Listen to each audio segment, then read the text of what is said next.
लक्ष्मी गणनाथं तं श्रितकल्पमहीरुहं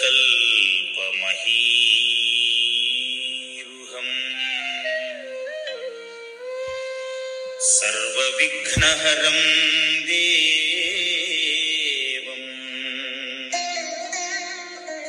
वन्दे गम्भीरसन्नुतम्।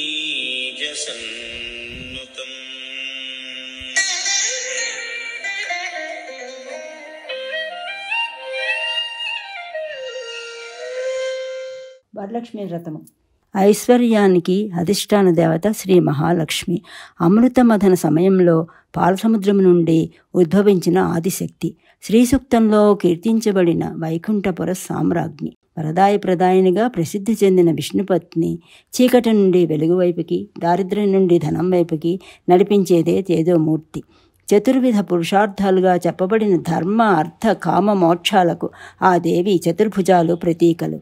ఆ తల్లిని ప్రార్థిస్తే అవి ఎవరికైనా కరతలామలకాలు. విష్ణు పురాణంలో విశ్వమాతగా అభివర్ణించబడిన ఆ విష్ణుపత్ని అఖిల వర ప్రదాత. భక్తులు కోరిన వెంటనే వరాల వర్షం కురిపించే కరుణాంతరంగ. అందుకే ఆ మహాలక్ష్మి వరలక్ష్మి రూపంలో భక్తులకు మరింత చేరువైంది. వరలక్ష్మిగా ప్రసిద్ధురాలైన లక్ష్మీదేవి శ్రావణమాసంలో ప్రత్యేకంగా పూజలు అందుకుంటుంది. పూర్ణిమకు ముందు వచ్చే శుక్రవారం నాడు విశిష్టంగా స్త్రీలందరూ ఇష్టంగా జరుపుకునే వరలక్ష్మి వ్రతం అది. పార్వతీదేవికి పరమశివుడే ఈ వ్రతాన్ని ఉపదేశించాడని పురాణ వాక్కు. జగన్మాత పార్వతి మొట్టమొదటిసారిగా ఈ వరలక్ష్మి వ్రతాన్ని జరుపుకొని నవరత్న ఖచ్చితమైన లంకానగరాన్ని సంపదగా పొందిందట. ఈ వ్రతం వర్ణభేదం లేకుండా ఎవరైనా ఆచరించుకోవచ్చునని సాక్షాత్తు ఈశ్వరుడే చెప్పాడు. సర్వ సంపదలకు మూలం, సర్వ సౌభాగ్యహేతువు ఈ వరలక్ష్మి వ్రతం. ఈ వ్రతం వరలక్ష్మీదేవి ధ్యాన ఆహ్వానాలతో ఆరంభమవుతుంది.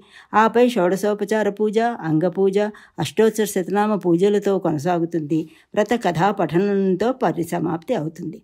మహావిష్ణువులాగా మహాలక్ష్మికి కూడా సహస్రనామ పారాయణం ప్రసిద్ధం. ఆ లక్ష్మీనారాయణది అవినాభావ సంబంధం. మహాలక్ష్మి వాక్కు అయితే మహావిష్ణువు అర్థం.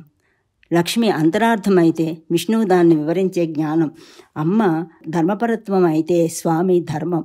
ఆమె కాంతి అయితే ఆయన చంద్రుడు. ఆమె సంతోషం అయితే ఆ స్వామి సంతృప్తి.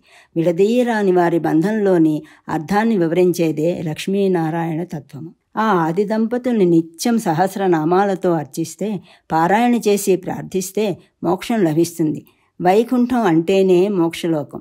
వైకుంఠ ద్వారం మోక్షద్వారం. అందుకే అక్కడ లక్ష్మీదేవి ప్రత్యేకించి మోక్షలక్ష్మిగా అభివర్ణించబడుతుంది. ఏ విధంగా వైకుంఠపురిలో కొలువై ఉంటుందో, ఏ విధంగా క్షీరసాగరంలో పరివేష్టించి ఉంటుందో, అదే విధంగా విష్ణు వక్షస్థల స్థిర నివాసిని అయిన ఆ తల్లిని స్వామితో సహా తమ ఇంటిలో నిలిచి ఉండమని ప్రార్థిస్తే భక్తుల ఇళ్లలోనే కాదు, వారి హృదయాల్లోనూ నిండుగా కొలువుండే భక్త పరాధీన వరలక్ష్మీ ప్రదాత వరలక్ష్మీదేవి. అందరికీ నమస్కారములతో జ్యోత్స్న.